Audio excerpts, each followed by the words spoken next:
I was asked to go over women's scriptures. Shalom.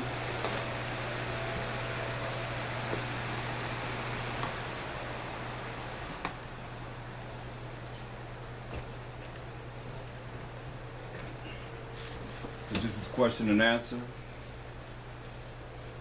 we're going to go through a few of them and see if we can get some edification on women's scriptures. I have a lot, so bear with me.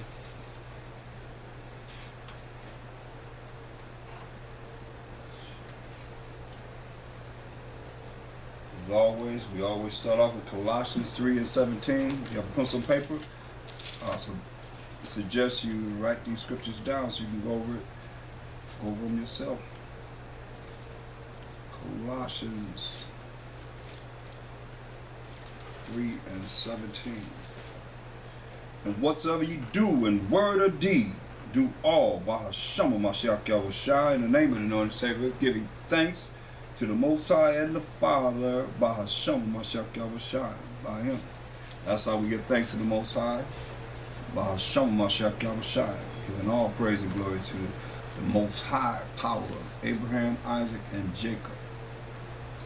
That's what we say His name. What His name is forever. You can't go wrong with using the name of the power of Abraham, the power of Isaac, and the power of Jacob. You can't go wrong with that. So let's get into it. Let's look at this. Matthew 26 and 6.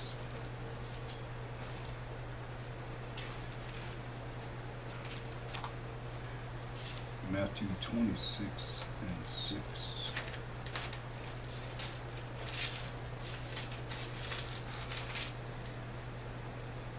Now when Mashiach Yahushua was in Bethany in the house of Simon the leper, there came unto him a woman having an alabaster box of precious, very precious ointment, and poured it on his head as he sat at meat.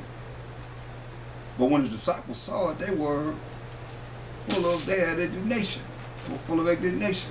Got angry about it, saying, to what purpose is this waste? For this ointment might have been sold for much and given to the poor. So, first and foremost, they were concerned about the poor of Israel. When the Mashiach Yahushua understood it, he said unto them, why troubleth ye the woman? Why you bothering this woman? For she hath wrought a good work unto me, upon me. For ye have the poor always with you. And we know that. We know we have poor with us today. 2,000 years ago, he's saying this, or more. And we have the poor with us today. But me ye have not always. So he's not going to be there with them always. He said, for in that she have poured this ointment on my body, she did it for my burial. This is a righteous act that she's doing. Verily I say to you, whatsoever the gospel, this gospel shall be preached in the whole world, there shall also this, that this woman have done, be told for memorial of her. So there are a lot of righteous women in these scriptures, in this Bible. Esther, Ruth, Judith, Aquila, Priscilla, a lot of different women that were really renowned in this Bible. Women that, allowed their homes to be open so that the brothers and sisters could come in to be taught.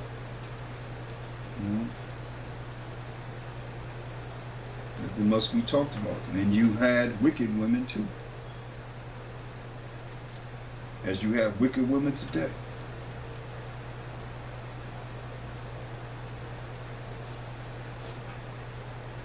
Ezekiel 13 and 17. Likewise, thou son of man, set thy face against the daughters of thy people. Talking about the women of Israel. of the 12 tribes of Israel, which prophesied out of their own heart, and prophesied thou against them. They prophesied out of their own mind. What the Most High said about leaning on your own understanding. Proverbs 3 and 5. Proverbs 3 and 5. Trust in the Most High with all thine heart, and lean not unto thine own understanding. Why? Why? When you start leaning on your own understanding, then you really haven't been taught the truth.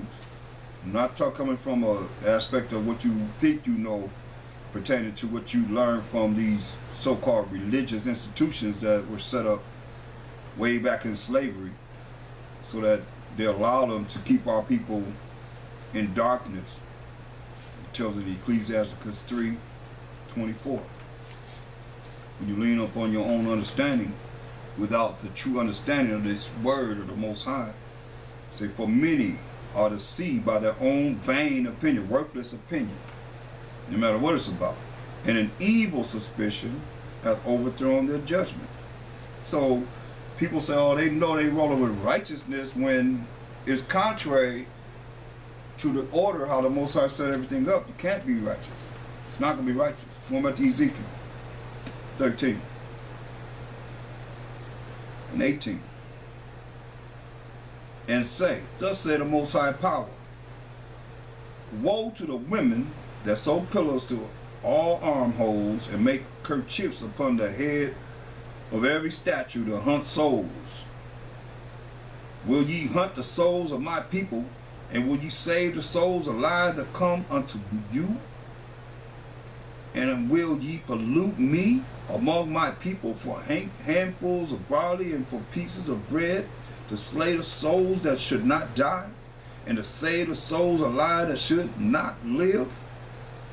By your by your lying to my people that hear your lies. Now, you know, our women was lying to our people, telling them it's going to be all right, and next thing you know, they did.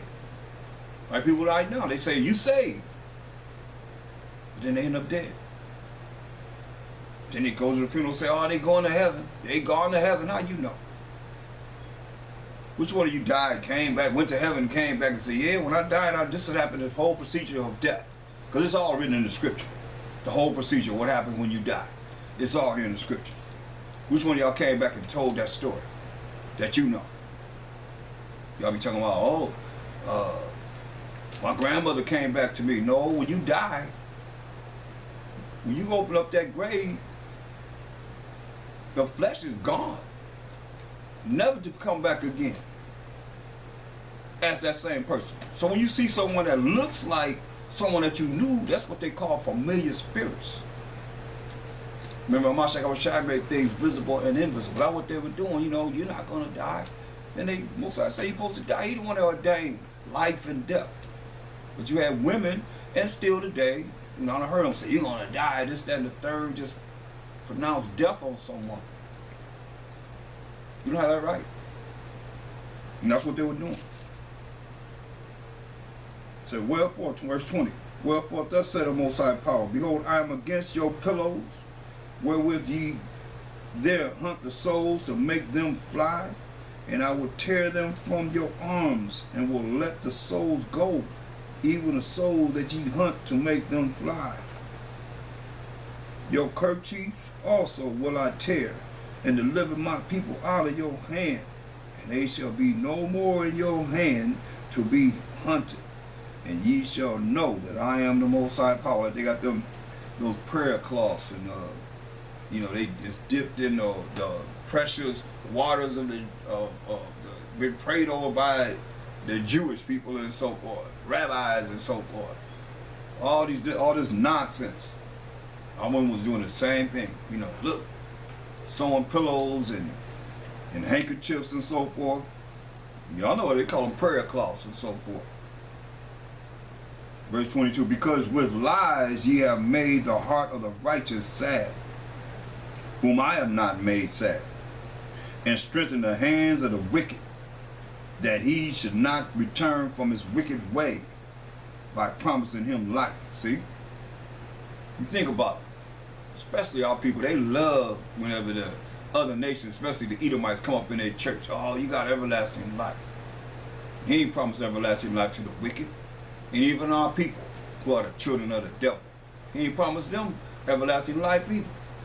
What about the ones that blaspheme against the Holy Spirit? There is no everlasting life in this world and the world to come. Therefore ye shall see no more vanity. Many are deceived by their own vain opinion, and evil suspicion is overthrown their judgment. You ain't gonna see no more vanity, he said, nor divine divinations, going into the left-hand side of the Most High. For I will deliver my people out of your hand, and ye shall know that I am the Most High. See? Most High ain't dealing with that. Jeremiah 31 and 32. That's why it's a very important role that each one of us have, and the woman have a special role. But once you get into that position of authority, then it takes you to another level that's not meek and humble. That's why you gotta change. You have to change. You have no choice but to change.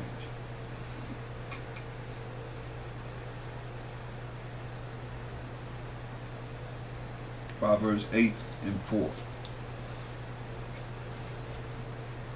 Proverbs 8 and 4.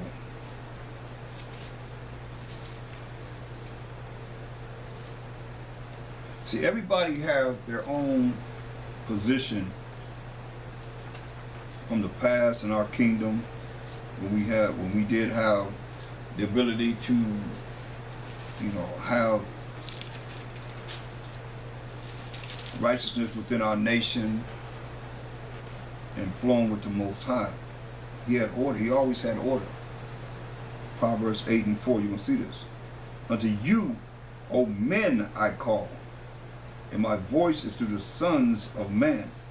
So he's calling men because, we get ready to go into a deep spiritual war and physical war. And you can't show me nowhere in the word where women was police officers. Women was in the Army, Navy, Air Force, or Marines, as it is today. Women didn't fight the wars. Men fought the wars. That's why I say, unto you, O men, I call. He's calling the men to bring forth the truth to our nation. I'm talking about the nation. I'm going to say women have their job to do. Just like you look at, when you know our culture, when the baby was born, the educated Israelite woman from birth to about 5 years old, they would be learning from the mother because she was knowledgeable of the truth. From 5 to 12 was a curriculum that they learned, and from 12 to 30 years old was another curriculum that we learned. On the high levels of learning. Not as it is now. So everybody had their own position in how they act and how they operated. And you'll see that, our women, they were in order. The righteous women, they were in order. They wasn't, Sarah called Abraham Lord. Because the Most High, you're going to see, the Most High said a woman's supposed to submit to her husband as unto the Most High and as unto a Mashiach Yahushua. But he called men. Ezekiel 37 and 10. And see, the thing about it, when you look at, even with women that I went street teaching or just out there in the battlefield listening, whatever, some go down, then that's, they go off, then the men got to break posts and go after the woman.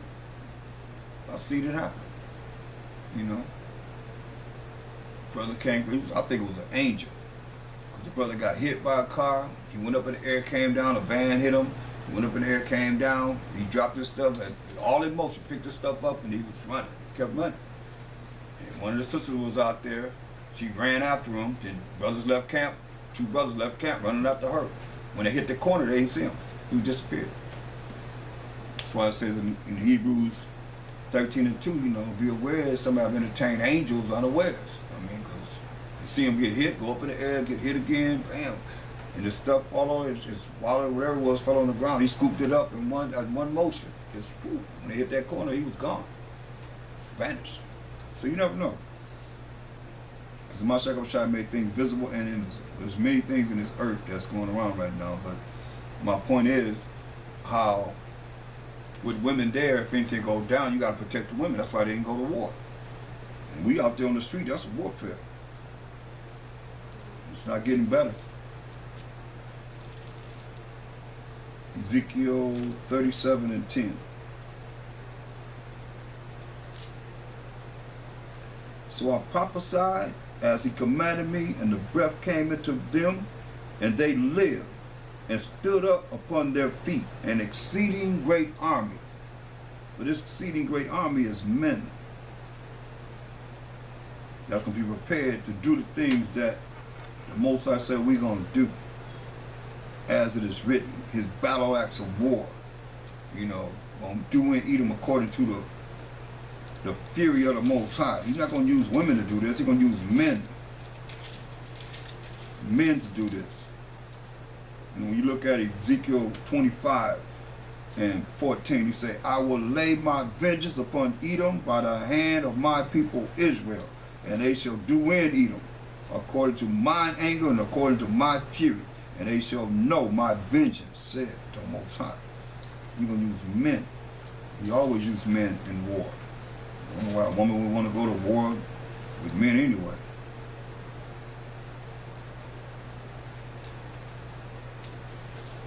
Someone says that it entails in what you got to be dealing with, strength and ability to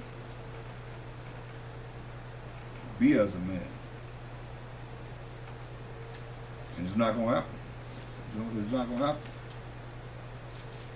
Don't fool yourself.